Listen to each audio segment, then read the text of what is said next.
effort. Just play nice with each other, kids. Welcome to Classic Game Room, coming to you from the Intergalactic Space Arcade. Here's a life-commanding JRPG on the Xbox 360. It's Tales of Vesperia. Rated T for a bunch of things, including suggestive themes. Suggesting what? Would we really call that suggestive? That's more implied than anything. After all, this is a tale of love and adventure. A tale of action and excitement. A tale, or tales, of Vesperia.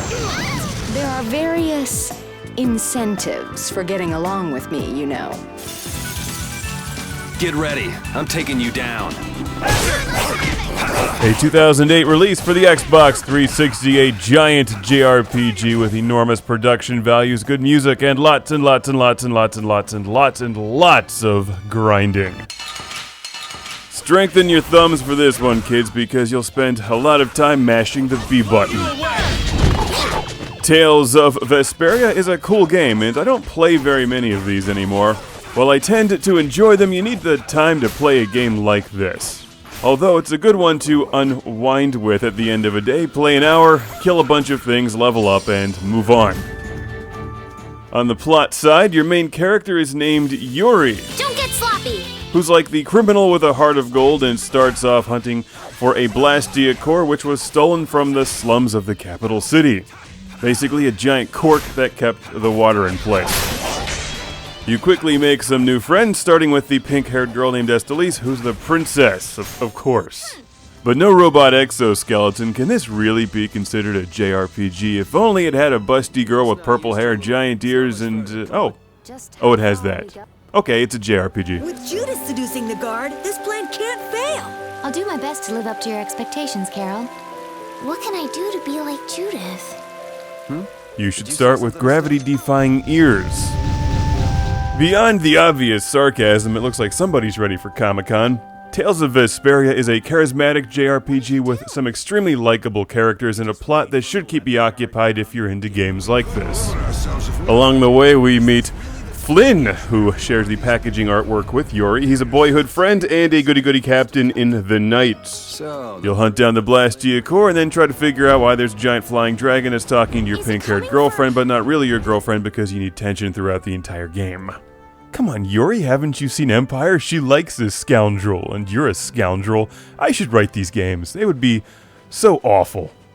Because your party would never leave the first inn. Screw this kingdom. Somebody put their Duran on the jukebox and order me another tankard of mead. I'm about to level up. You tell him, Rapide, my pipe-smoking dog.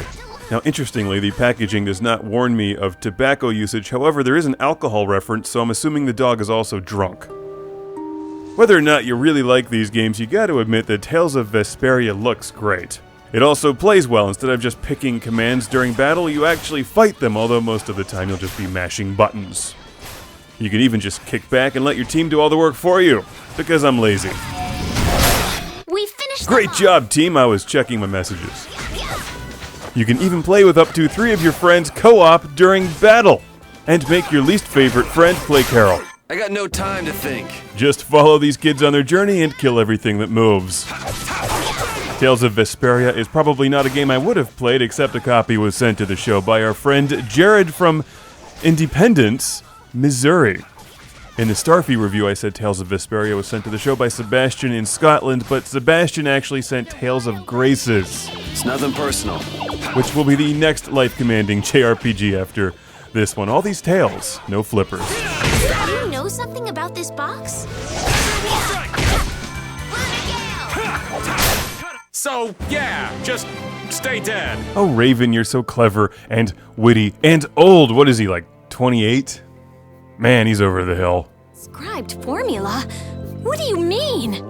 They are most commonly known as apatheia, of which the clear... As you're playing Tales of Vesperia, make sure to play as each of the characters in your party. Learn their moves. They're bouncing. What are you looking at? I wish I could bounce. Wait a second. What was that? I think that was another suggestive theme. Back to the inn. It's ladies with swords drink free night. Later in the game, you'll obviously meet some more powerful foes, so it's best to know who you want in your combat party and who you'd like to be playing. I found Yuri to be the most well-rounded. He's good at close range and can just sit back and Azure Edge everyone over and over and over and over again. I'll just sit back here and launch things at you from a distance while everyone casts healing spells on me. It's called the strategy of cowards that don't want to get their hands dirty. My strategy. So what else can I say? I think there's a fair amount of depth to each of the characters. The storyline is somewhat interesting as you start to try to unravel what's going on in the world with air and with monsters. And there's lots of things to pick fights with and destroy.